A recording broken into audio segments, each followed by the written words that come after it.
Hi, everybody, and welcome to this episode. Of course, I'm here with Colleen, Hello. and actually, we don't have a guest today. So it will just be Colleen and myself. And we had to have a reschedule. And so we thought, so we okay, full transparency. There was a reschedule. We obviously have a distribution schedule of Mondays with guests and our Q&As. So we record those, of course, ahead of time so that we can fill the distribution schedule. And if anybody out there is starting a podcast, it's a very helpful thing to try to do. It took us a long time to get there. And maybe one of the things that we will talk about today is definiteness of purpose sustained over time produces results. And so we have a distribution schedule, we record them ahead of time.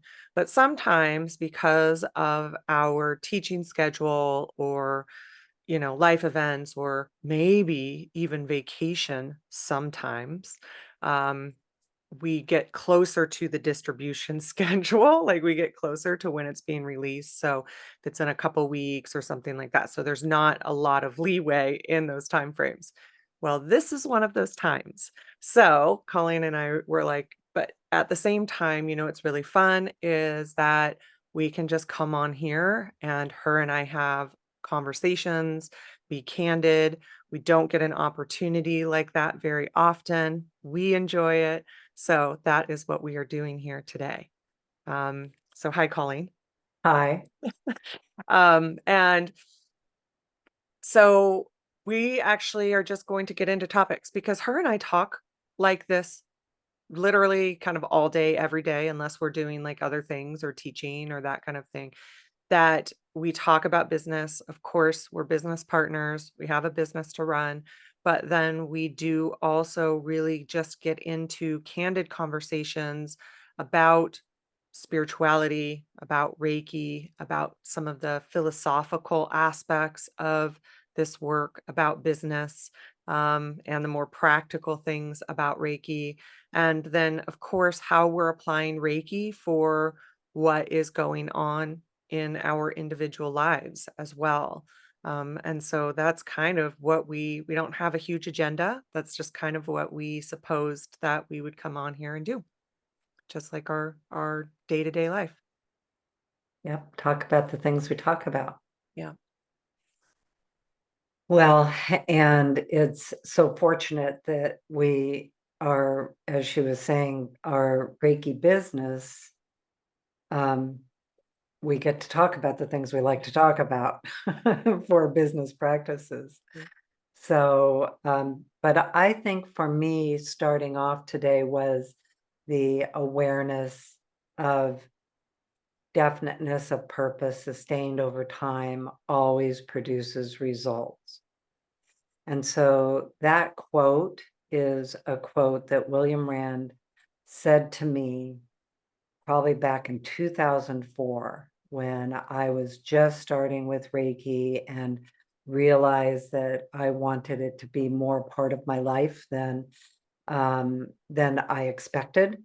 I already had a business that was successful. I wasn't looking for something else.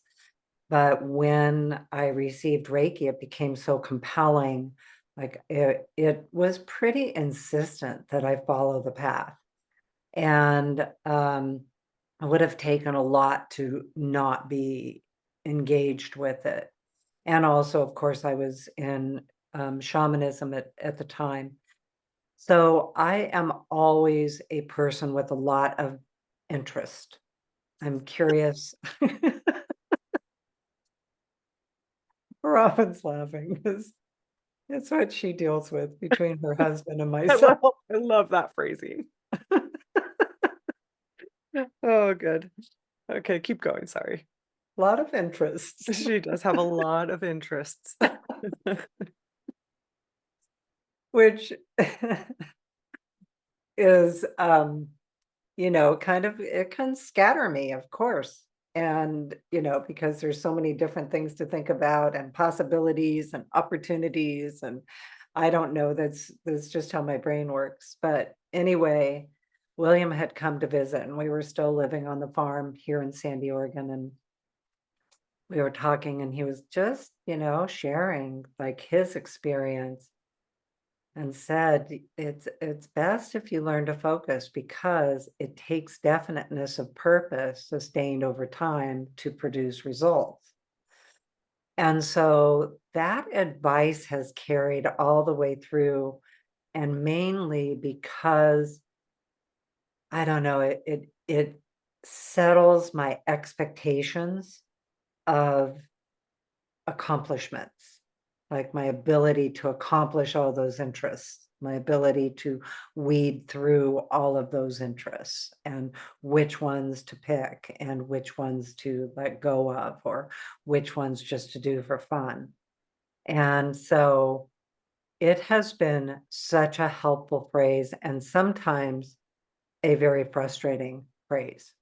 Mm. There have been times I'm like, stupid definiteness of purpose sustained over time always produces results because it And takes I'm sure time. to our students and, you know, you mentor people through the LRMT program, like, ugh, that's that phrase, and it's I true. won't mention names, but there have been a few like, They're oh my stop gosh, saying it. But stop also saying it. we also have that in our own heads with it. So it can be helpful and also, ugh. Like, God, really, like, why does it take so long? And even there's two of us and we have a team. Yeah. Danny is full-time and engaged, and Sue and Sarah, and, I mean, it's like a lot. And then because also, I think this may be part of a woman owned business too, is that we will always stop and shift when we need to.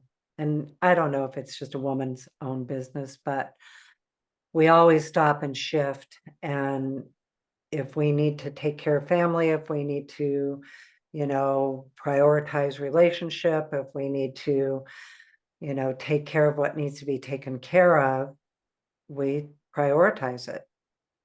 And so, it's part of it too. So, Yeah, absolutely. That is a big piece of it. And then there's things that fall off when life happens. I think that that's just, mhm, pretty normal. And the things that we have to personally kind of just put on the back burner until we are back in motion. But it is just like I was saying with the podcast, right? That there's a lot of people that start podcasts and or want to start podcasts and they might look at ours or some of the other ones that are in the Reiki space anyways that have a lot of this already figured out, but it took years and it was a slow uh, buildup of it to be able to get to this point.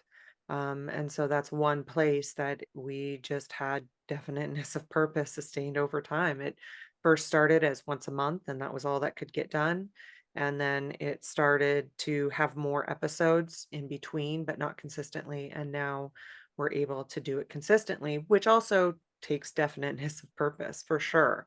Um, because it is one of those things that you could easily, it's just like today, we could have easily not done this, but we luckily ended up having the space for it, which isn't always the case too. And in that case, you just kind of have to let those things go because it happens.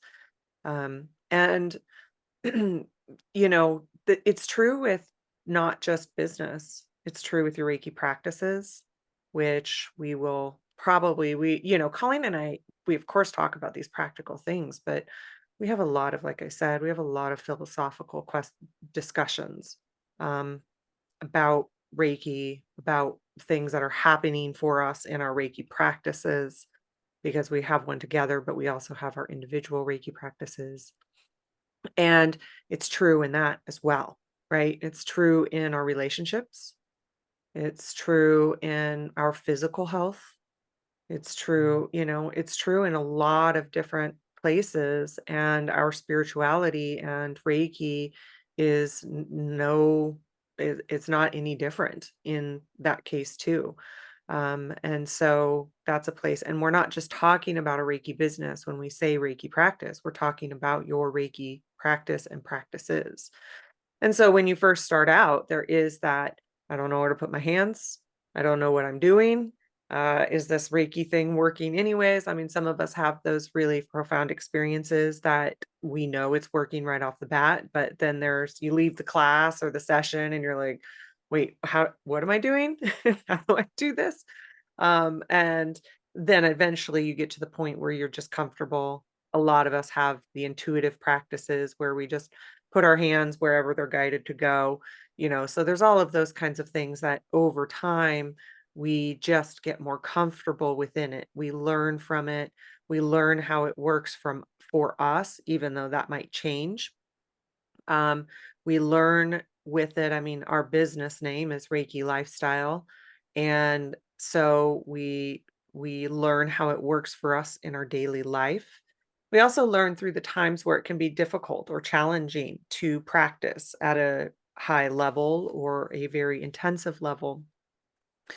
And we learn through those times that, not to get discouraged around it, that it's working in the ways that it needs to work and that it's a cycle, and we will also get back to that place as well where it is working for us in a more intensive way, for lack of a better word, where it is practiced more often or very kind of more in how we think of our practice of Reiki. And sometimes those times take definiteness of purpose. So it can filter into so many different aspects of our life,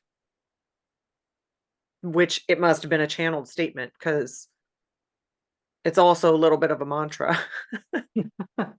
And I think I think it got put into the manual somewhere because I feel like I saw it in writing, or maybe it's on the website somewhere because I feel like I saw it in writing, but it actually shifted to say meaningful results. And I really like the shift in energy around putting meaningful into it because we think of it in terms of success, which is very true as well, but also where is that success meaningful to us? Because, like I just said, it can be in all of these different aspects of our life.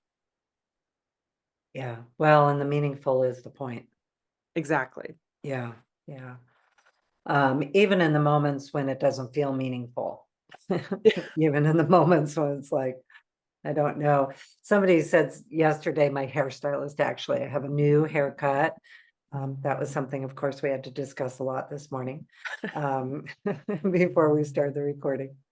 And anyway, that's my hairstylist yesterday said, I just forget sometimes to activate Reiki. And so I was telling her that, I think I don't forget as much as I used to. I used to forget a lot. And it wasn't really resistance. It was just not like my go-to remember, oh, I can activate Reiki. A lot of that helped when I learned about Reiki on the fly, where I found out I could just think Reiki and say it's on. Um, but one of the things I reminded her is, first of all, when you receive a Reiki attunement, when you receive the placement ignition, that is you already saying yes to the agreement to have that connection. So you've already said yes. So what I also started doing was when I was activating Reiki, or I should say, when I am activating Reiki, one of the things that I always do is say thank you. And I always say thank you. And I invite you, even if I forget to ask. And that way I feel like I'm activating it at all times, even if I forget to ask. I think what helps when I do remember to ask, when I do remember to either activate it on the fly or, take time with it, sometimes 3 minutes, 5 minutes, an hour, whatever you have. But the main thing that happens with it, of course, is it calls your attention to it. It's like turning your own light switch on, like, oh, I remember now I'm turning my light switch on and letting it then entrain and activate. So anyway, these are just so much of the things we talk about. And the other thing we thought we would talk about today too is, just some of the things that we are working on and how that comes through. Some of the things with the definiteness of purpose are not only about material things, but as Robin said, we talk about philosophical ideas too, Mhm. spiritual ideas, and those also take time. Yeah. When you're listening around things and you're trying to listen for that guidance, you're trying to hear, your intuition, you're trying to go inward and still feeling like, well, I'm not quite getting the answers, or I'm still uncertain, or maybe I'm insecure, any of the above. So, anyway, that's what we were thinking. Um, well, just kind of going back to that because as you were talking, I was like, well, it's also within our practices, and that comes down to thinking like with health, and whether that's physical Yeah. health or whether that's, mental or emotional health, that is all practice. That's all time, and just also, sometimes it's sticking with it, because you see through therapy, through things in those ways that you can have results, but sometimes that takes time. And through physical health, if you're trying to move to more wellness, through more, you know, feeling better in all different ways, whether that is, feeling stronger, or let's say you are in a place where maybe you have some long term health issues or autoimmune type things. It takes practice over time. It takes time for those things to maybe quiet down. I know that's the case for some people. I know for other people, that's not always the case. So just kind of depends on your individual case. But having gone through that of a couple of years of pretty significant health issues, it did take time for me to, it wasn't, fixed overnight. It did take time for me to be able to move through that. Or if I have a flare up, takes time for me to be able to move through that. And it's just another place too, like you were saying, that sometimes you forget to activate Reiki in those instantaneous moments, and then other times, you do remember, but also knowing that it is, not just Reiki, but maybe your guides, maybe whatever modality that you might practice is behind you in those times as well. I'll tell you, it's really nice to remember and to say Reiki on, to be in that place of Reiki, because it shifts you into those higher frequencies. Or let's say, that with that work, it is a lot of work that you do with your spirit guides. Bringing in those guides does help to shift you into those higher frequencies as you're trying to move through solutions, as you're trying to move through patience, as you're trying to move through all of the cycles of all of these things. Because when you're talking about like, definiteness of purpose, when you're talking about that kind of long-term game with these things, um, you can go through cycles of resistance. You can go through cycles of, is this working? You can go through cycles of, is this ever going to work? You can go through cycles of negative mind talk or mind loops or mind chatter. You can go through all of those kinds of things throughout that journey. And I think that that's another thing that is being talked about more in spirituality. Um, and I don't think that people weren't being transparent about it before. I just think that there's such an inspiring aspect to getting into, and I know this is outside of just Reiki, but getting into some of these things like Reiki, some of these things that are helping you, whether that's Reiki or astrology or sound healing or crystals, and all of the different modalities that you use to support you in this life, to support you through your journey, to support you through all of this, that it doesn't also include those times when we are frankly just human, where we might have anger, where we might have worry, where we might be feeling a lack of gratitude. If you can't tell that I'm going through the Reiki ideals, right? Where you're going through those time frames and frankly, you just are human around it all. Um, and, I'm not separate from that. I'm not separate from the anger that I can feel or separate from the worry that I can have. I'm not separate from any of that. Um, that I've got Reiki, so therefore I'm just on this elevated plane. And some people are. So don't get me wrong. I'm not saying that it's not possible. I haven't gotten there yet.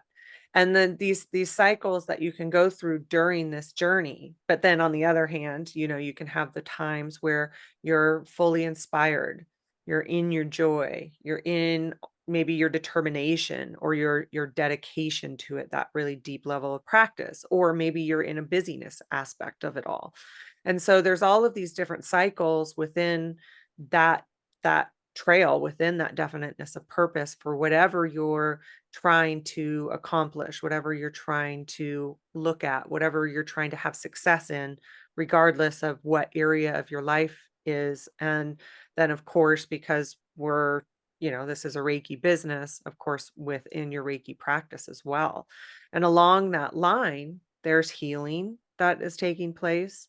There's layers that Reiki is helping us to um, let go of that have been from our life aspects or past lives or culturally created selves. There's layers that are being released. And then there's also that revealing of more and more of our authentic self around, who we are when we get to the end of that path of whatever intention we had to that we set way back in the beginning. And that's, that winding road that it can sometimes be. Well, and I think some of that also is because there's now the longevity. Really, when I started in these practices in 1997, it was pretty early adopter Mm, of finding spiritualities, and I started in shamanism, but finding spiritualities that, um, I left the church and trying to find a pathway to what I know now was discovering my own inner truth and my own inner authority rather than an outside authority. And I was always trying to find I had two criteria on my spiritual path was that I wanted to find a path that didn't have judgment and also wasn't the one right way. And that just wasn't that available, um, really in my generation yeah. and also in the early years of starting. And as we've talked before, you and I both experienced the results of judgment. Significant Or religious, well, I shouldn't say significant in comparison to some people, but it was a lot of religious wounding. a lot of religious wounding Yeah. because we had a lot of friends and family members and things that really were opposed to shamanic studies and Reiki and kind of a different spirituality. So I think for myself, looking at going from way back then to now and how much progress we've made in that, talk about definiteness of purpose sustained over time and is a short period of time in the big picture of Yeah. time in this shift of this age. But I can also now, and I know you can because you've been doing it so long, well, as long as I have, because you started with me, even though on your own winding Different. path, Yeah. A little bit different. well, I was a teen. Yeah. Preteen. preteen, Yeah. but you definitely Yeah. dealt with I all grew of up in it. it. You Yeah. Oh, grew yeah. up in it and you dealt with the problems with your friends. Um, Yeah. through high school and things and judgment and dealing with that. But anyway, we can look at all the cycles now. And it was something that I learned about so early in my training in shamanism was medicine wheel teachings and the awareness of the cycles that we naturally go through and the identification of some of those through astrological readings and things like that, like understanding timing and how all of this fits into timing and the cycles that we go through. And I would say now for myself, I've had enough time to see in retrospect the different cycles that I've been in and those that you talked about, like, the resistance, for instance. Like I had cycles of resistance that lasted a long time. Like I would say there were times that I just had to show up and I was determined to just show up. Something inside me compelled me through my resistances to just show up. But I can remember a couple of cycles where I would say some of my resistance could even have lasted a year Yeah. and 2 years. Um, and it's so interesting now in retrospect to go back to like what was that inside compelling? Mm. And of course, in retrospect, now I know it was me inside of me saying, you do want to know this. You do want to break through this part of you that has this inner truth, that has this inner knowing, and discover it for yourself, find it for yourself. But it was definitely, on that path. And then reaching the point where now I'm so excited that it is an unlimited path, where I used to get frustrated by the not getting there yet. I don't have all the answers yet. I haven't figured out the meaning of the universe. I'm still human, still have all the human things that humans have. And now getting to the point of like, oh, that's what this is about, is me experiencing my self and humanity and human nature and human spirit and still remembering. Well, and what's so just the thing too, and this is why these are, why we're like, we have these conversations all the time. The thing too is that it's like you're remembering you, and yet you're also remembering like your spirit, but another term that we use for that is kind of like your God self. Yeah. And you have this, but then at the same time, not separate from your human self, because being human is like what we're here for in this lifetime. And there is also a sacredness to that. But then at the same time, it's like that saying of we're the universe experiencing ourselves. We are we are remembering that ultimate knowing that we like kind of came here with, right? We remember it all. And that's what this path is for us.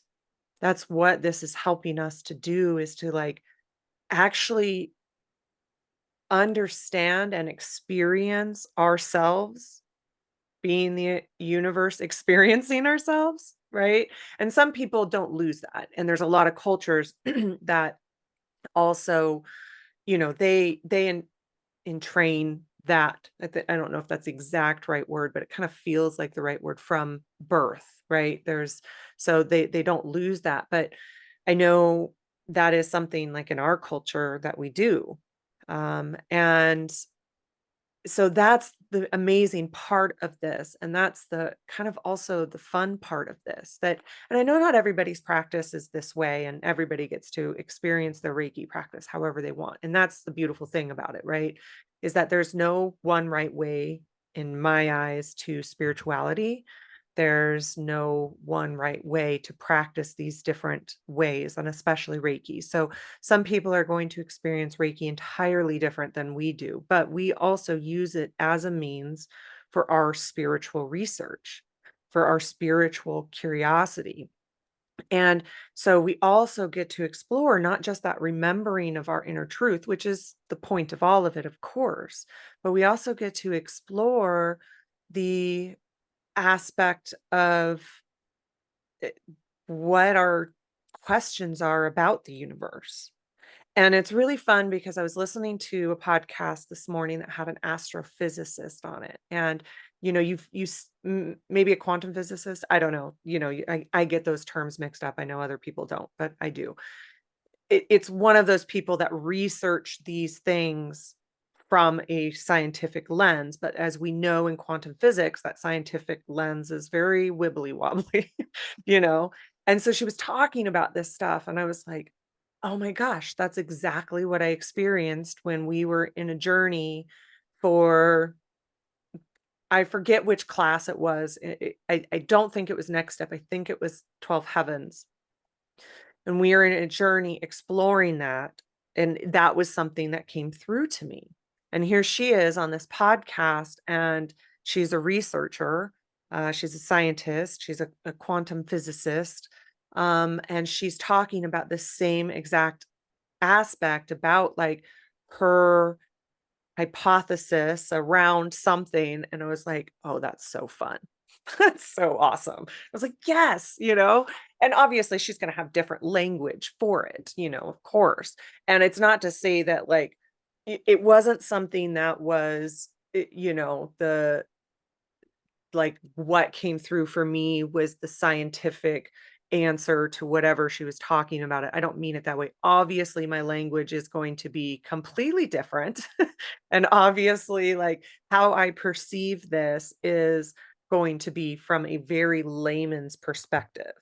But it's just this idea that we get to explore these answers to the universe. We get to explore these answers of, one of the things for the longest time, speaking of culturally created self, religious wounding, all of these things, that was an entire journey for me. Is like, how do I experience God? Like, what is God to me? For a while, I was agnostic. And that has shifted because of this exploration, that has shifted because of these practices, because we explore these things through Reiki journey techniques. And it has expanded my belief systems. It expands my perceptions.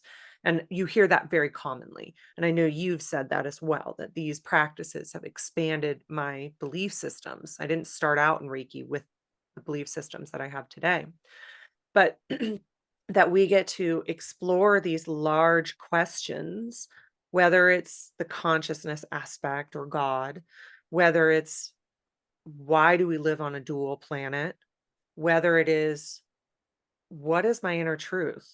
I don't even know because I can't hear myself through all of the noise. You have all of these different aspects that we can, and then first and foremost, how do I heal the things that have happened to me in my life or past lives that have created, you know, that have created things for me that I would like to change. So we have all of these different aspects that we get to explore through these practices, through these ways that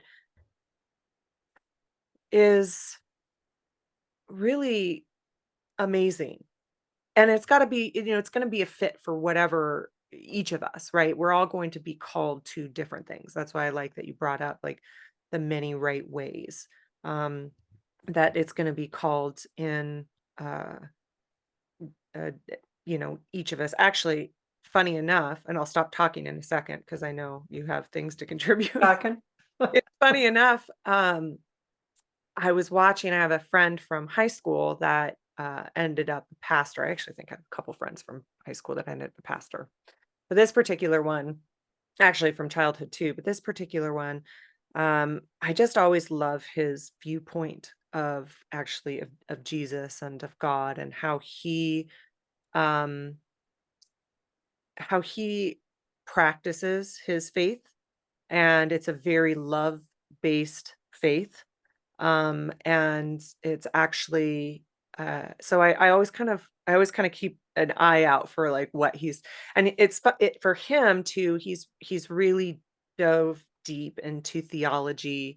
He's really, he's traveled around the world to different religious studies departments and different universities and colleges and, things like that as well. But his practice, I can't think of the right word, but his sermons, I know that's a word, but that's not the exact right word that I'm looking for, are always very, and so I was watching him last night and just listening to him and about how when you slow down, you can hear God. He's not he and what he said is he's like, "We live busy lives." He's got, like, 5 kids. It's like, "I live a very busy life. I am a pastor, like, I travel for my ministry, and I have all of these things to do." And so he's n like, it's not about not doing the sports. It's not about not having this life that requires productivity. It's about slowing down inside and really listening to what God has to say to you.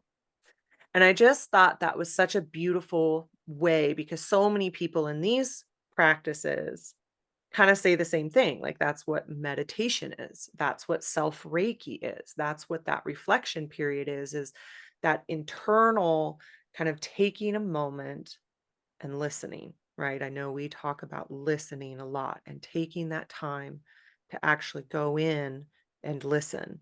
And I would say that God self, maybe it's a higher power, maybe it's within, but you're going within and you're listening. And so he said, even in your productivity, stop being in such a hurry. I was like, oh, that's so good. That's so good. So I thought that was really beautiful. And that really wrapped around to a lot of different things. So I apologize.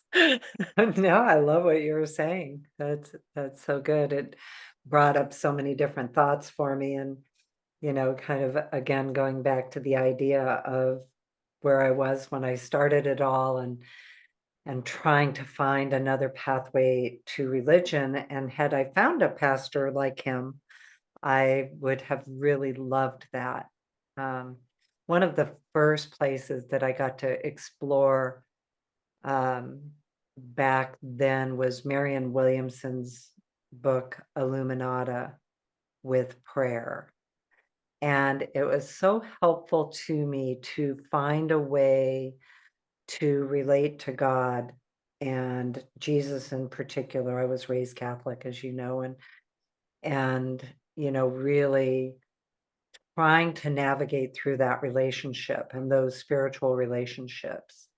And it's when I first learned Reiki in 2000, that was in the early history of Reiki that had come through Mrs. Takata, who actually taught that Yusui Sensei went on to Mount Karama to answer the question the children had asked him in a Christian school.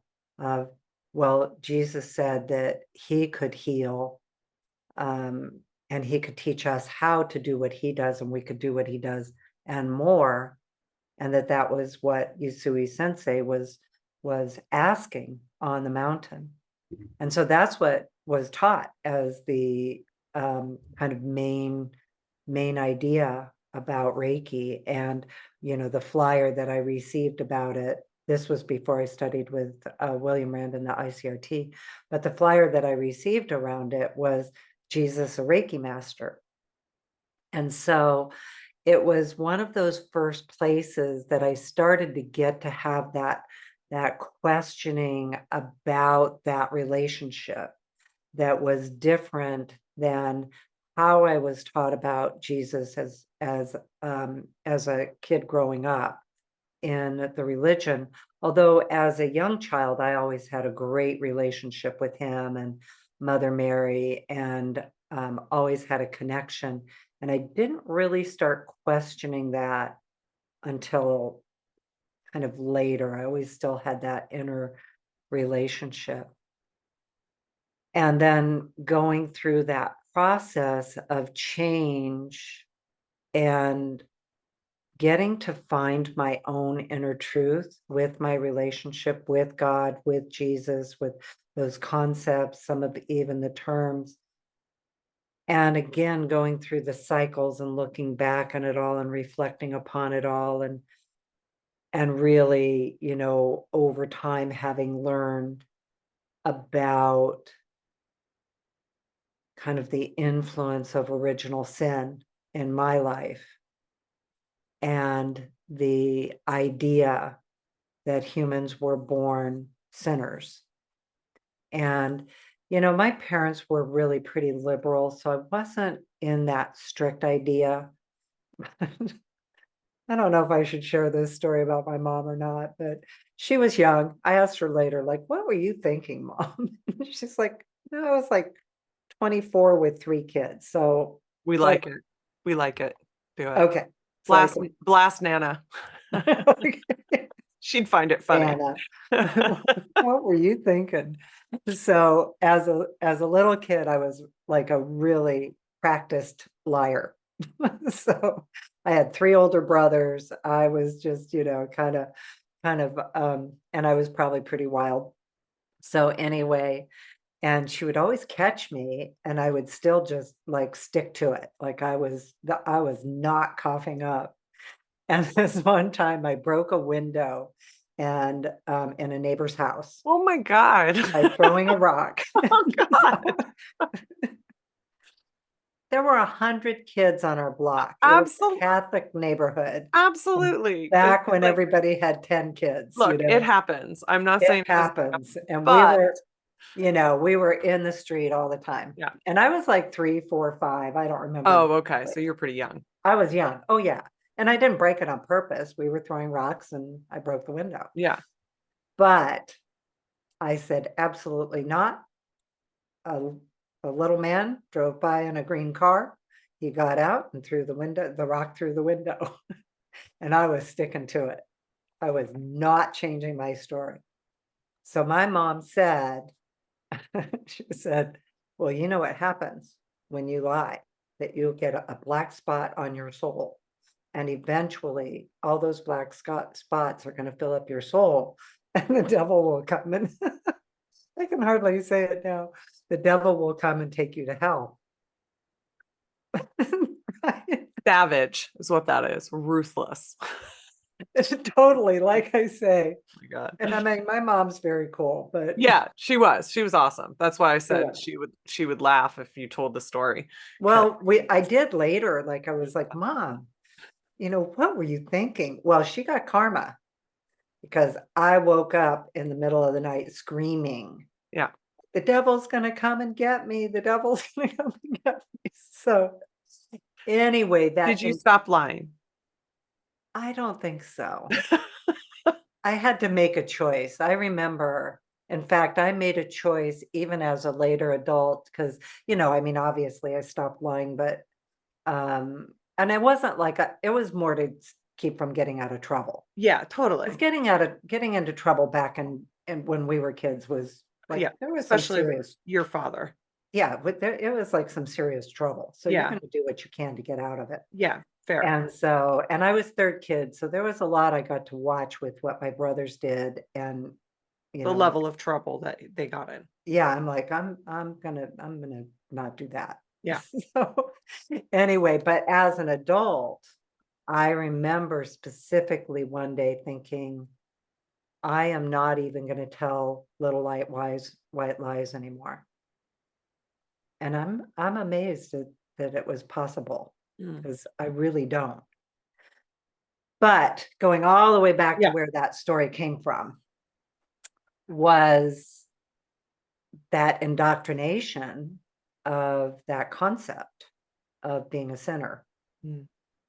and how much I have had to do definiteness of purpose to overcome that belief and to find within me. And truthfully, I would have to say through my whole Reiki journey, my shamanic journey, everything else, when it really settled in was when we received the Tree of Life Animal Reiki energy, because that brought in our love again for humanity. And that was a whole process going back to my early days with writing the article about um, Reiki and nature spirits. And that's when the nature spirits, I was asking them what they wanted to say. And they said, that I was going to write this article for Reiki News magazine. And what do you want me to say about you? And what do you want to tell us? And I thought they were going to reprimand us for the harm we do. And they said, well, if we could teach people, humanity, one thing would be to love yourself as much as we love you. We think you are amazing and we love you. And started showing me the earth, started showing me how everything is made of the earth and the earth loves us. And it shifted my awareness, and I really believed it because it was one of those that I received in the depth. That was a soul remembering that of that truth, that was actually a teaching about us to us, and that indoctrination of being a human being was bad. And so it really has been through a process of unlearning that belief system Mhm. and getting to the point, because of course there's evidence of humanity, the duality of the earth that you were Yeah. talking about earlier. There's evidence of it. So I don't know what took me off on that topic, but Well, it's just about exploring that aspect for you was such a big part of it. And such a big piece of it. talk about original sin and then let alone being a woman, like Well, that responsible for part. it. Yeah. But then on top of it, we have the ancestral history, we have the past life history, and it is agreed and like you said, loving our humanness.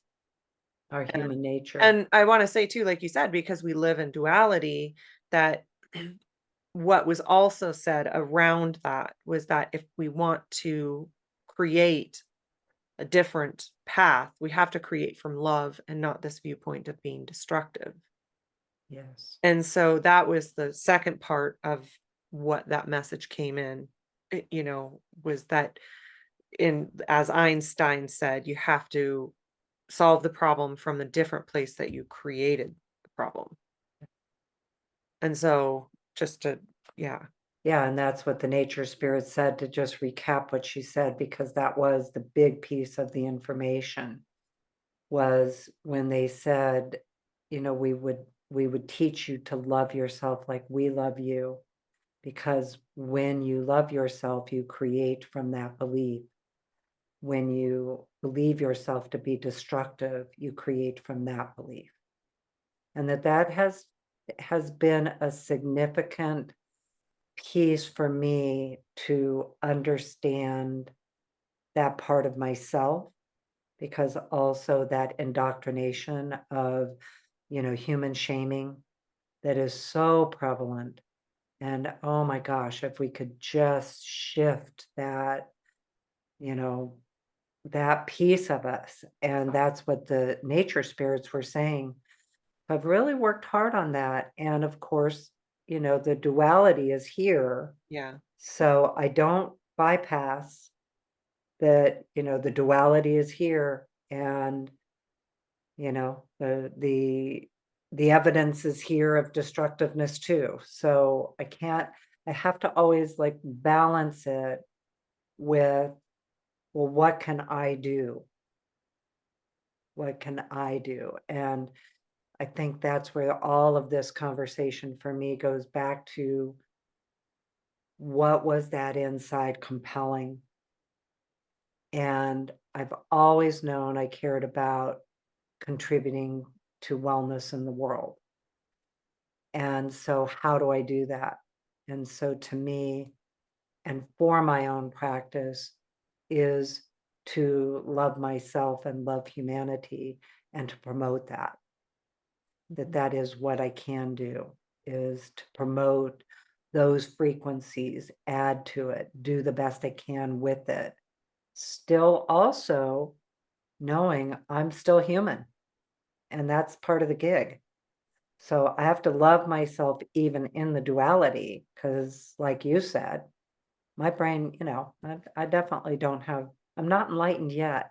You know, I know Yeah. I'm not. I mean, I think I try pretty hard and I'm pretty clear, but there's a lot. And especially now, oh my gosh, I am just fascinated by the changes that are occurring and the learning I am receiving, watching the younger generations coming in with new perspectives that are just just inspire me completely. And I get to learn from it and I get to know things that I didn't know, and I get to see the changes that they are coming in with and that they innately know.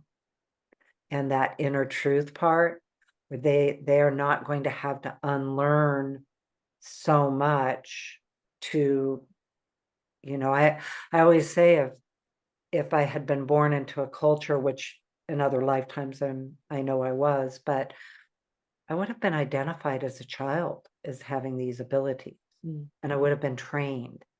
I would have had you been, had I known enough when you were a child to, you know, bring you into these awarenesses. So I would say for myself, there was definitely that next generation for you that you got to have, but then looking at you with your daughter, looking at Ava and Calvin and those kids, and seeing the things that they get to still remember. And also with these kids, speaking of inner authority, Luna has a lot of inner authority. Yes, she does. And that's a great thing. Yeah, I think that with kind of what you were saying earlier, the duality is something that we have to just explore, and what our thoughts and beliefs and, all of that is a part of what this can do for us too, right? Because for you, you were exploring duality. Why is it the way that it is? And I think, I think too that we were getting to a place for so long in humanity that was just create, create, create, produce, produce, produce, create, create, because that humans are creator beings. That's a part of our nature. And we were getting to a place for so long that we then got to that place where for many of us, it's like, okay, we're to a place where, we can live in a certain way. And I, of course, understand and respect that I have privilege in that area. So I do want to, caveat all of this with that, but that it gave us time. It gave us like this perspective of like, wait, stop, look at our world. Like we need to shift to live in, communion with this earth. We need with our, animal and plant brothers and sisters. Like we need to shift this, and that was needed too. And then at the same time, it is that aspect of kind of like, well, if we're looking at the future, if I'm raising a child that is looking at the future, do I want to spend my time in the stream of apocalypse, or do I want to spend my time in the stream of optimism? for the future, that we do evolve into that place where we are living in communion with each other and the natural world. And and it's that saying, like, which wolf do am I going to feed? And it is something that we can do to feed the wolf that is living and trying to raise Luna in this understanding of communion with the earth, in this understanding of, okay, on a personal level, how can we do better? From a societal level, how can we do better? Yes, there's that. How can we create for everybody from a place of love? Um, but if I've been in the stream where I've lived in apocalypse spot. Um, little transparency there. uh, as I don't talk about that very often or ever. Um, I've been in that stream, and I can tell you that to me, that isn't very productive. Like, I have a child who I don't want her to live in that fear. I want her to live in the possibilities of creating or discovering, you know, fungus or mycelia that eats plastic. I want to live in, which I think that's what it was. It was a fungus, right? That eats plastic. I Yes. want to live in I want her to live in those possibilities of, like, okay, we need to correct now, right? We need to correct. And so how can I inspire that? How can I move into that place of, like, wow, look at this place of how ingenuitive somebody was. And I want to say, weren't they like teenagers, or I don't know if that was the fungus, but I know that there was teenagers for one of their science project came up with something that, like, ate plastic. And I forget exactly what it was. Look at these people that were so inspired that they discovered this, right? And so if I can, rather than we're doomed, there's nothing you can do, we might as well just throw in the towel. And so it's like, which wolf can I feed? Which wolf can I feed within myself to have Reiki help me and train to those frequencies, and also to work through that duality? Because again, this is not perfect. This is not a perfect practice. It's a practice. It's not like in every single day I'm in sunshine and roses. Like, it isn't about that. It is about this, okay, if I can feed this one more, if I can move into the inspiration of human ingenuity and the amount of people that care and the amount of people that love, if I can move into those places, does that help feed that wolf for the future of possibilities? Because really, I mean, the earth is extraordinary, and to be able to live in the possibility that you could live in communion with this earth is like the ultimate sacred idea.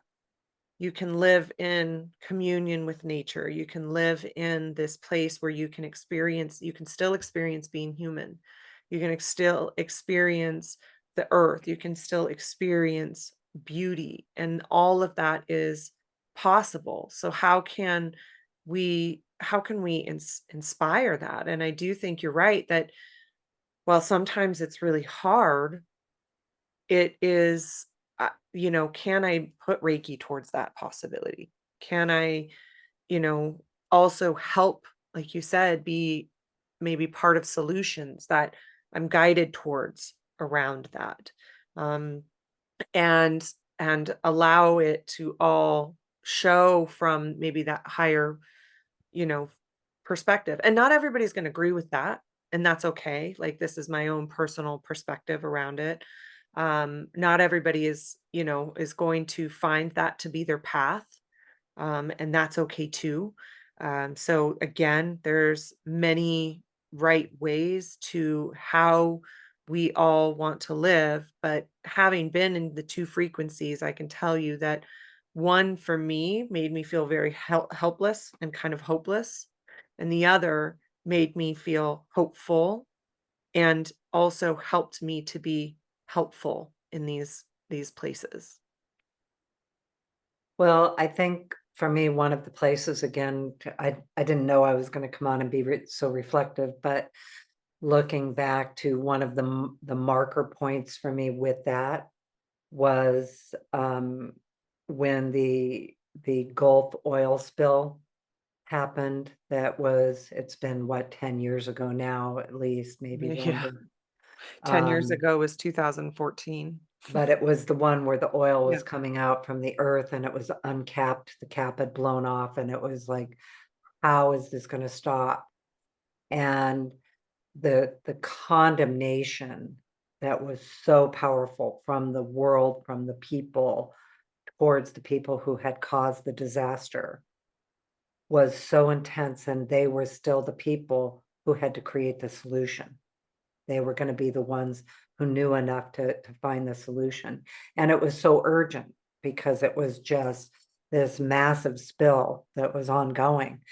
And I remember at the time thinking, well, what can I do to help?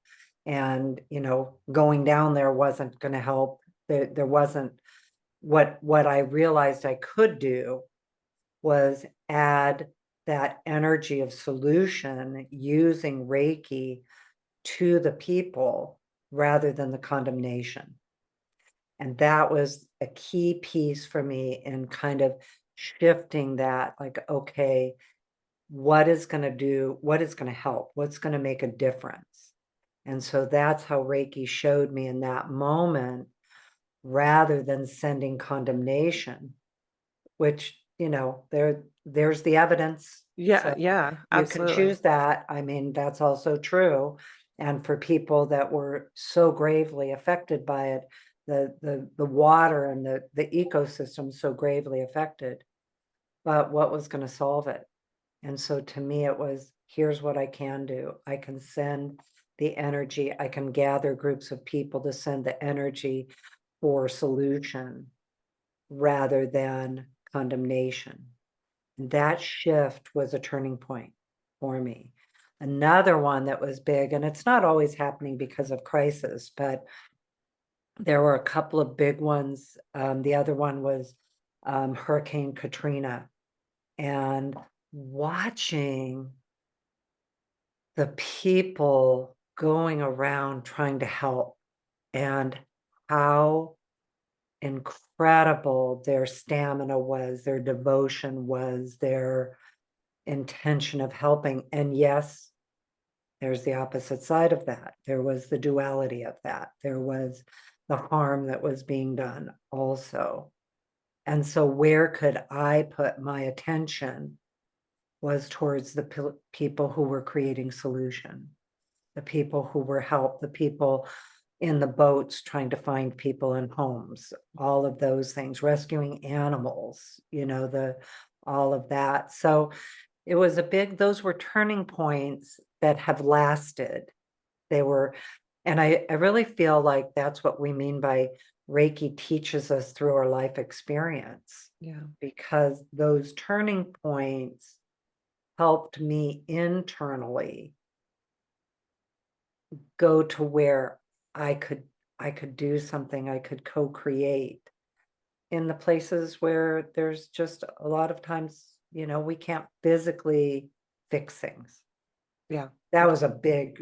another big one That's I a had big to one. learn, Yeah. is I can't fix everything. We can't fix everything, and I can't feel responsible for fixing everything, and I think being so empathic and, Mm. wanting to have everything be good for everybody, that's the other thing. So many of us have hearts that just with that empathy just want to have everything be good, and we can't fix the world's problems. We're one person. And I know I talk about this as well, that we are so raised with this idea of a hero complex of And it's something that I really had to work through and heal within myself, of that, like, I'm going to be the chosen one. I'm going to be the one person to save the world. And, we have superhero movies, and we have, I mean, it's so common in our media and our books. And, In your um, children's movies. that's what I mean, in children's movies. Yeah. Yeah, yeah, I was thinking of, like, Harry Potter, and that, you're the chosen one, type thing. And while I think that that is possible for some people, I'm not saying that it can't come from somewhere, that people, can be a really, where you have the leaders that really affect change. The two that come to mind are like Nelson Mandela or Martin Luther King. You have these leaders that do. But that's not me in this lifetime. I'm not that person. And so I have to release the responsibility of having to fix the world's problems. Like, I can't. And like you were kind of saying, of like, something that you could do, it takes you from feeling hopeless about the world's problems to hopeful or helpless about the world's problems. That's the word I was looking for. Helpless about not being able to fix everything, to feeling helpful. And how can I help? You can't donate to everything. You can't, have everything, can't be the cause that you're fighting for. And that can weigh so heavily on our shoulders. And so many of us do have that hero complex that has to be let go of. Because otherwise you do feel like that, like you feel the weight of the world on your shoulders. And I've been there. Um, and it was one of the first things that I would say really released and revealed itself within, this Reiki work, when I really dove into it back when I kind of became professional. And that was one of the things, and how much I see it prevalently in clients that, I have it, like we've said before. I think the kind of the clients are attracted to the practitioners for different reasons. Like you've said, you have a lot of people with that Catholic dynamic that you raised with, and this hero complex is something that I see quite frequently in my clients, of like, and it is that, it's that overwhelming empathy that can come in and just really weigh you down. And when you can release that, and like you were saying with Disney movies, that still exists with the one person to save the world. But there was one recently, um, called Wish. That's what it was. It was called Wish. It, it wasn't the greatest Disney movie. And I love Disney movies, or animated movies, I should say. But Disney recently has been pretty on point, with some of their messages, with what they, are showing young children now. But the movie Wish was about this girl who was trying to overcome the I think he was a magician that, long story short, was turned out to be kind of an evil dude. And then he got corrupted by more and more power. Shocker. And so he is defeating her, and the solution was not her, it was actually all of the people. They were like in the town square, and the solution was actually all of the people starting to sing, to empower the song in her heart. And then when everybody started to sing, they were they were that's when she got her power back.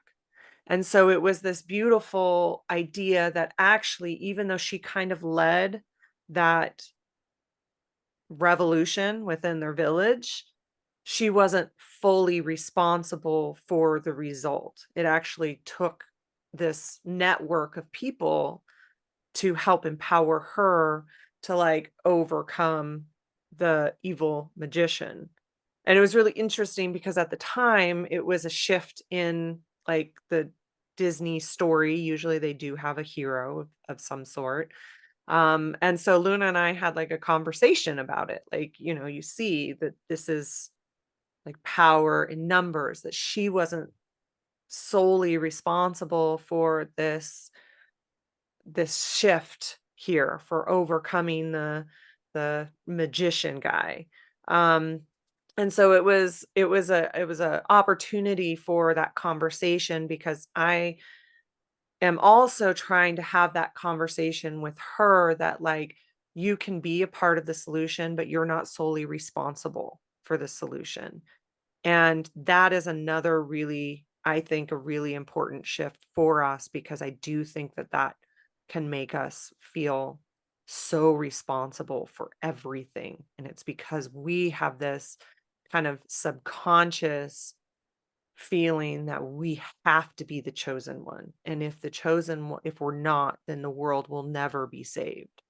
And I don't think it's as powerful as original sin, but I think it's a really big aspect in at least my generation. I don't know if that's the case probably in your generation. I haven't seen it as much.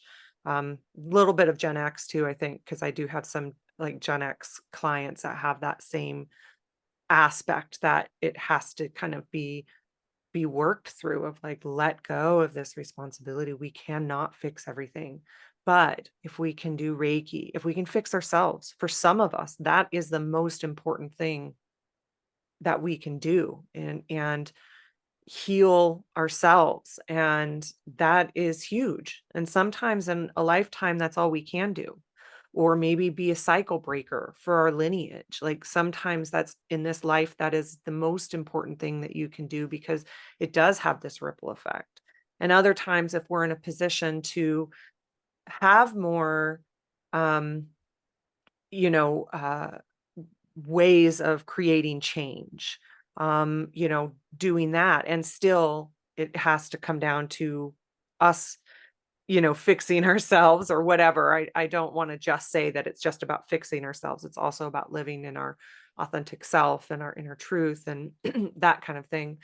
But there are people that are in positions to enact more change. And so if you can be a part of this great web of people and this great web of people that are also trying to lift into these kind of higher frequencies or anchor these higher frequencies onto the earth. Maybe that's a better way to say that. Anchor these higher frequencies onto earth or live within love, coming back to, that friend that from high school that, is living in this message of love, of transmitting love and the different ways that we can receive that message, love for thy neighbor, um, things like that, that that I think is where we can help to fix things and be in that helpful frequency so that we're not bogged down by this extraordinary empathy for the duality in the world because we are more able to act if we can feel like we can help, rather than feeling helpless. That is such a fascinating perspective, Robin, because I don't think I really realized that that point of view from the save the world, the hero idea. Because I think you're right. I do think there's a certain amount of it that is generational, except, well, because I'm looking back and really there's been so much energy now about, looking back at our parents and the hard work that they did. And, they were in such a different position Yeah. than we are and today and the kids are today. And, they're like my parents just coming out of depression, World War II, going through life. And, their mantra at the time was, we are working hard so you have more. Yeah. And they did that, even though, there were the challenging aspects of them as parents, and my mom, Well, they were you know, so there much were trauma so living much through war trauma. like that and, Yeah. the Great Depression. And I And mean, their parents, they didn't have my refrigeration when they didn't some have people what? did. Refrigeration, some people did, but, like, Well, that's my mom didn't even have like she still had the wringer washer and, wringer yeah, dryer hanging on the clothes. I remember it. yeah, So things like that, people today have forgotten how many, how much more effort everyday living was just to feed the family and do what needed to do to happen. And so I don't think in my generation, with the number of kids that we had, we didn't get the same kind of one-on-one attention that kids get and parents give in these later generations. And so what I've been hearing just in the thought forms going around and some of the broadcasts I'm listening to and different speeches that are happening right now, all this honoring of what came before us and how we are where we are today in this evolution. And I love the point of view that you're bringing up, because that story of the Disney movie with the song is like it's so much, we are so much coming back to community. And that's what I heard in you telling that story, is the gathering of community. And then watching today and those possibilities. And I know this sounds kind of off topic, but the fact that we can meet online like this opens so much possibility for community that is global. It's around the world. It's the amazing possibilities of communication and community. And I know for us, that's part of our whole activism, is getting to create community through is that Luna? Getting to create community through these methods too.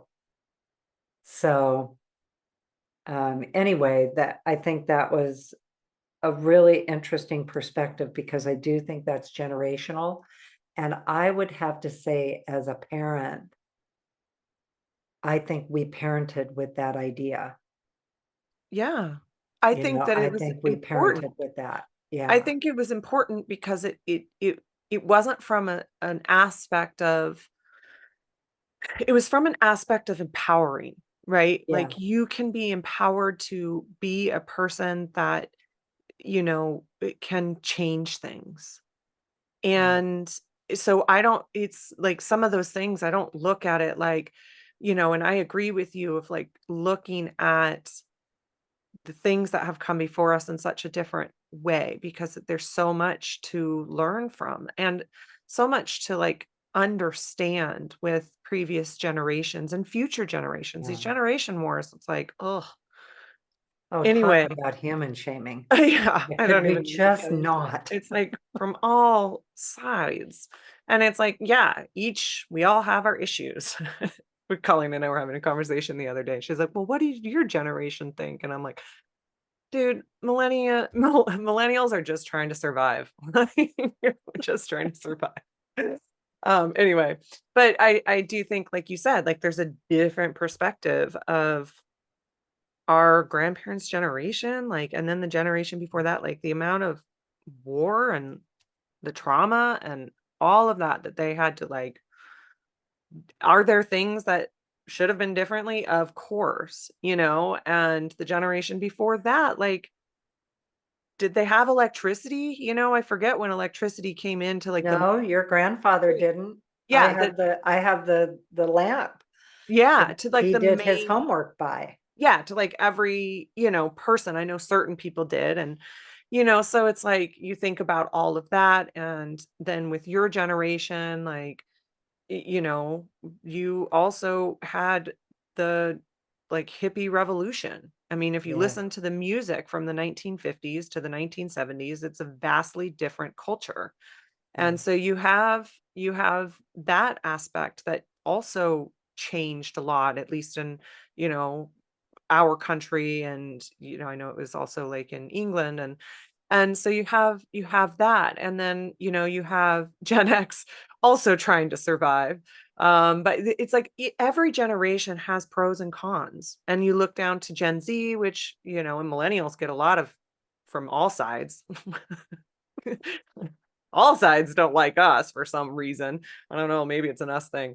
But then you look at Gen Z and like the older generations talking about the Gen Z, but then what the good things that Gen Z are doing, like you said, these younger generations, and who knows what Gen Alpha is going to be up to. They're a bunch of honey badgers, and so it's like you see this, but it's like each generation has things to learn from and things to change, Yes. and that will continue for to time immemorium. But I Mm. really think this generation, like, it's hard because, yeah, of course, there are things to change from all of it, right? It's hard because of that. But at the same time, it's like, well, what also can I learn? I can learn a little bit of that, like perseverance and hard work that you know, my grandparents had, and then like the boomers had from them. Like there's some of that aspect, that dedication maybe is a better word for that, that dedication that they had to certain things. I can learn from that. And then I can learn from Gen Z, who is changing the narrative for so many things.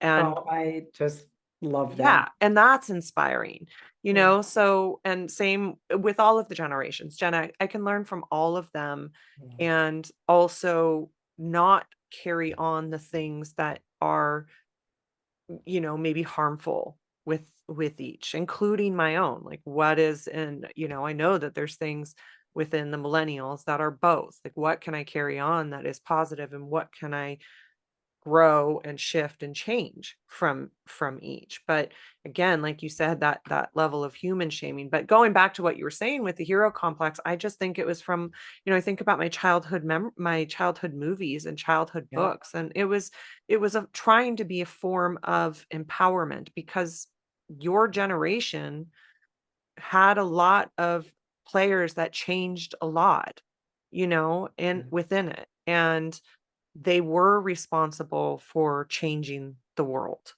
And Yes. that it was more of the message that can come from anywhere and can be you if you want it to be. But there is going to be, of course, for those of us that were not born into that lifetime, now there's going to be, of course, residual from that needs to be let go of, so that we're not holding on to the fact that we didn't fulfill that.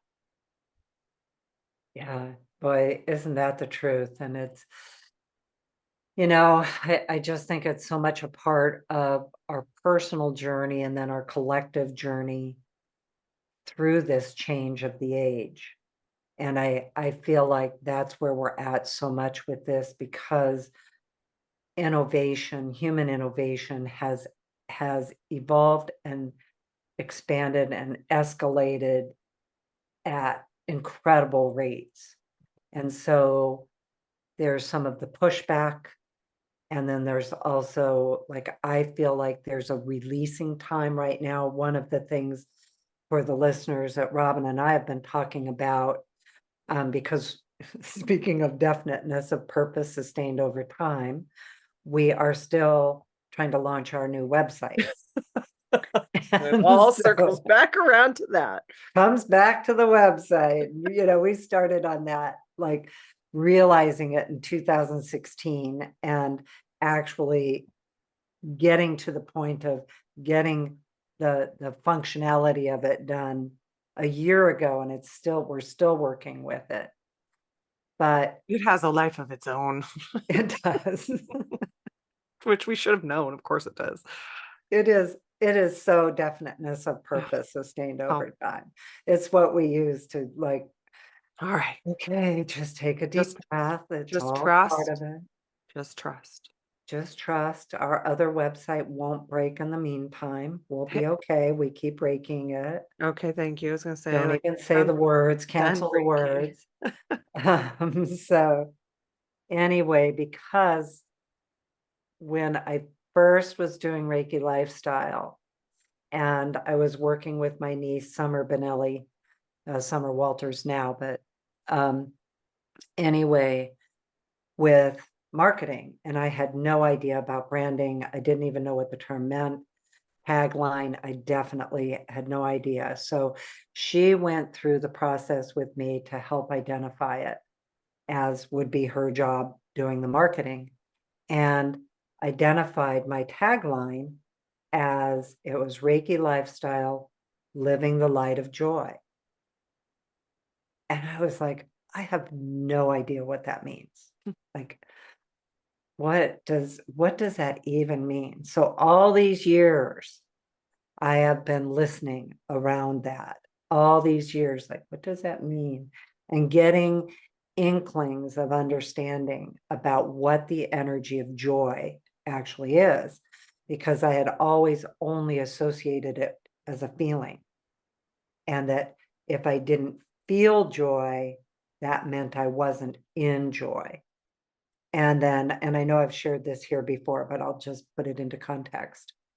So in one of my really intense vision quests, it was like the most intense vision quest, a 4-day, it was hot. I was really suffering and questioning, talk about resistance, questioning, like, what was I thinking? But still determined, I am going to stay here. I am not going off the hill. And so anyway, what I received in that quest, the message that it has sustained me all this time, was that joy was an actual state of being that could be true inside, even if I was feeling grief at the same time. That's part of the nature of duality, is that they can coexist. And so anyway, to bring that to where this topic is now, one of the things that we are talking about again in our tagline is that energy of joy that is a part of how Reiki has guided us all these years, how it has been saying this is what the energy is that you are working with, that it is creating with, even understanding that that could be the internal state of being and not necessarily feeling it at the same time. And so right now, what I am seeing in the discussions everywhere, in topics everywhere, and it may be my algorithms, it may be what I'm noticing, but it's like everybody's talking about the energy of joy. And what is that? What does that mean? And how do we empower it? And then how does it fit into our website? It's really where the topic is I was gonna coming say, up. don't promise that tagline yet. No, there's no tagline developed yet Yeah. because we haven't figured out how it all works. So anyway, I think what I was talking about with that is feeling this energetic shift that also has been talked about astrologically, that we can see the planets are lining up for big change. And I think the big changes can be uncomfortable and they can also be amazing. And there's opportunity right now. And right now, I'm gonna amplify and really engage in that energy of joy, the frequency of joy. And the other night I was doing Reiki on my husband and I was like in that energy of it. And the energy of joy came in and it showed me even more of like, oh, this is what living in the light of joy means. And, of course, I love when the state of being and the feeling match. Like I want to be in the feeling of joy at the same time as the state of being. But I think what I didn't really understand until recently is that joy is an actual frequency. It's an actual energy and it's a creation source. And part of our work, of course, is the teachings of exploring the 12 heavens of consciousness. And so to me, it's the fifth heaven, and this is my experience. It doesn't mean I'm saying this is the truth of the end of this discussion, or the end all of this truth. But these frequencies that we need on the earth, because we have duality, are those, like, they're a deliberate creation. So like the frequency of gratitude, the frequency of joy, the frequency of beauty, the frequency of love, all these different frequencies, because in the enlightened realms, they just are. There's no absence of them. That's what we mean by the duality, is the earth can have the absence of them, and they can have the full heightened experience of them, of these energies. So it's actually a very human experience. And at the same time, I've definitely seen animals experience joy. You definitely can see. Thinking of Izzy, Robin's golden retriever, when I walk through the door. It's kind of some over the top joy that I get to experience with her in the moment. But Just loves her. She just you could, loves her so much. She just is like the best in the whole thing, the whole it's world. like, oh my God, you came over, You're you're here. here.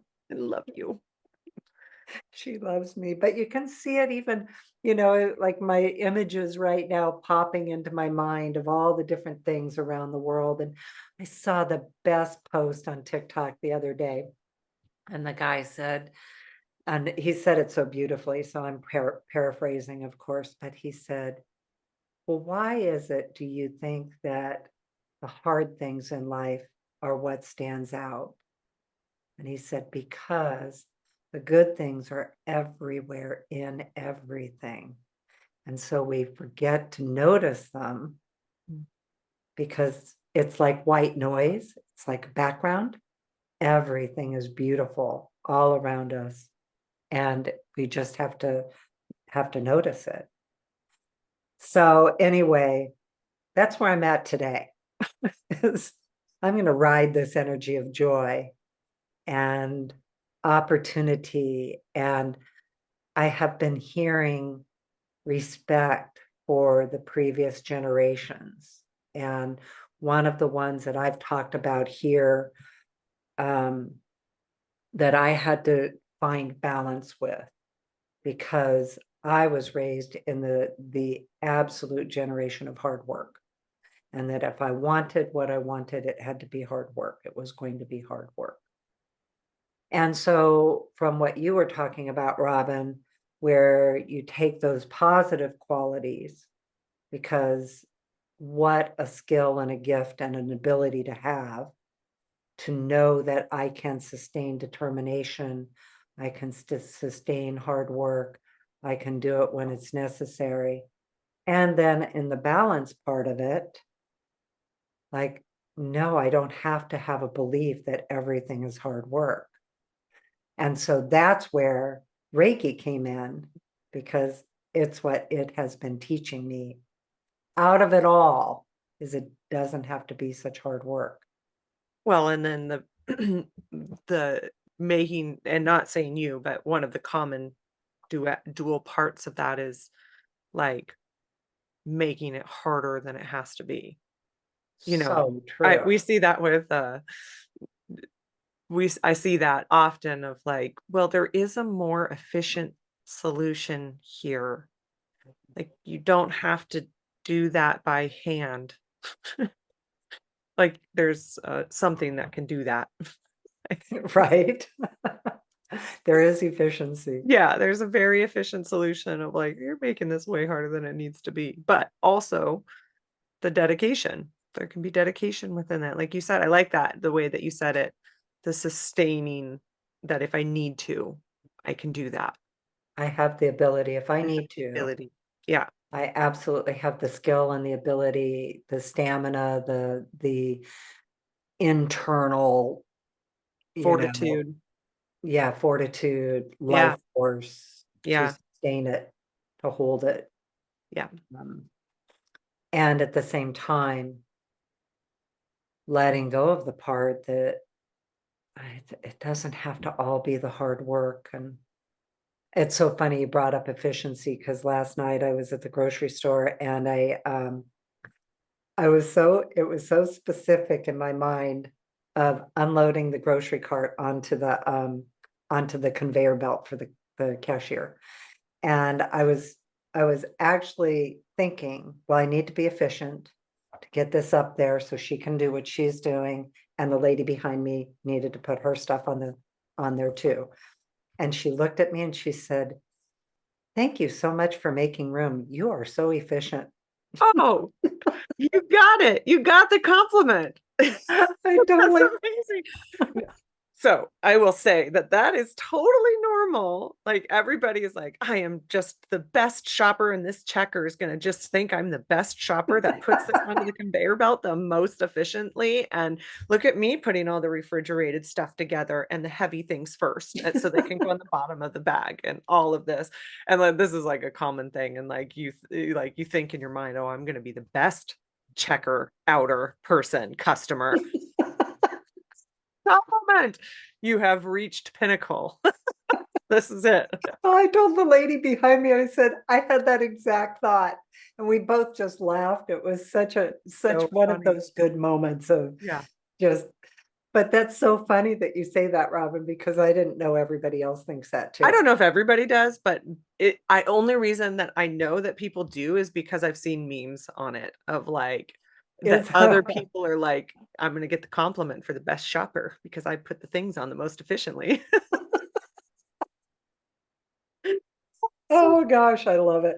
yeah. Now I think of all the things that are going to show up on our phones. Oh gosh, yeah, About right. that. Yeah, right. That's My really phone's right next to me, so I'm going all to the be memes getting that are going to show up. all the efficiency Oh, things. it's too good. I love Oh it. my gosh, She I she love it. complimented you. And she got it. Here's to And I that mean, checker. I was like, you're like, we get each other. We get it. You get it. We get it. That is awesome. That is awesome. That needs to be a meme.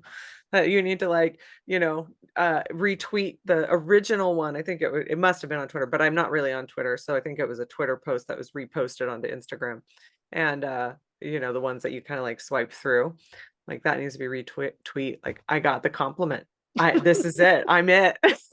I have reached God level shopper. She noticed. I was so efficient. She noticed. That's so good. Oh my gosh, that is so funny. Oh, I love it. I love it. That's I hilarious. love it because I didn't even know that was a whole thing. It's a whole thing. Like I'm just tripping in my own head. It's not like no, and it's not just shopping. It's like restaurants too. Like when you Yes. pile the dishes together and like you're just trying to make it easier for the person who has to take the dishes and like you think, look at me, how like considerate and like I'm the best diner here because I'm like trying to help. And it's like so it's like and there's all sorts of things like that, like with like all the different aspects of our life. Look at me driving in the right lane when I'm going slower than people.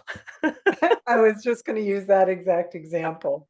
That's like, oh, yeah, the roundabout. So yesterday I'm in the roundabout and making sure I turn my blinker on so the other person trying to get into the roundabout knows that I'm going to take the other exit and they can go ahead and go. You're the best roundabout driver. Our human brains, like what are these things anyway, like it's so funny and you're just trying to be helpful, like I'm just trying to be helpful to my neighbor, but it turned like and all look at all these people like trying to do the same thing. Like when I pile the dishes, I think because you work so hard as a server or a busser, like you work so hard, I just want to like try to make your life just slightly easier, and it takes nothing to do that. And and so anyways, it's just really funny and all these little different things, but like all these people doing those small little things, but also there's a little bit of our brains that are like, but I also like want her to know that I'm like the best at this. I got the efficient compliment and oh God, I'm going to crack up over that for a That's while. ridiculous. That's so funny. So Yeah. I just have to add, since I talked about the roundabout, if anybody is on TikTok, you have to look at Rhonda the Roundabout. There's this small town, I think it's in Tennessee, that put in a roundabout. And the whole town is so in love with this roundabout that they called it Rhonda. And they put up cameras, webcams for the roundabout so everybody can watch the roundabout and people visit it and they hang out. They take their lawn chairs and watch the roundabout. Oh, that's amazing. It's a whole thing. Is it on explore.org? Well, I thought that. It's like it's got its own webcam Yeah. and people wear costumes. Oh, that's One so guy cute. came in his, like, it was, what are those called? The muscle cars. And he Yeah, was somebody famous with a muscle car and he drove that's round so and cute. round and That's hilarious. I love that. Like what, we're just like I said, like what are these brains anyway? That's adorable. Like the things that we do and think of on the other side of things. Like, yeah, just look at that. That's so cute. so maybe that is the energy of joy. There you go. I love it. Live in the light of joy. Bringing it in, and we had a good little chuckle. I actually think it's a great place to To finish up? yeah, to finish up Okay. unless there's anything else that you wanted to share or Well, yeah. as we know, we can talk for hours, so Yes, we can. We already have. I don't we know how already have. almost I don't know when we started, but it's been probably at least an hour and a half. So, Well, let's go ahead and finish up okay. and This live was fun. We our got to do this more often too. we do. That was Yeah. actually really fun. Yeah, it was fun. It's fun to reflect and look back and Look yeah, forward. land on Rhonda the Roundabout. Came literally came full circle. I am just patting myself on my back for my efficiency in the checker line. I am patting you on the back too for the efficiency in the checker line. That goes down in history as you win the the The the compliment of the day. compliment of the day. Awesome. Oh, and she was smiling. It was Yeah, actually a really fun moment. yeah, I love that. Just little beauty pieces of beauty of humanity. It's true. Yeah, It's living in that true. joy. It's really All right. Well, okay. Um, I don't know when this is coming out. I forgot to look at the date, but we always have classes, animal Reiki classes, human Reiki classes. Colleen's going to be in Japan coming up teaching with William Rand on Mount Karama. And then we're going to be moving into this. It's a ways away, but we're going to be moving into our yearly classes opening up towards the, kind of middle fall and next up Reiki and explore the 12 heavens. So we'll be talking more about that though, but it's just an awareness. It opens once a year. It's year-long course. And so keep an eye out for that too. they start in January. They start in January. Yeah. And you can get on the wait list now if you want. Yeah. So, So anyway, all right. you can Thank you go to so much. ReikiLifestyle.com for anything. So Yeah, our website still works, it does. but pretty soon we'll have the new one. Yeah. It's coming. Yeah. I love it. All All right. right. Thank Well, you so thank you much, for everybody. listening, everyone. Thank you, everyone. Bye. Bye.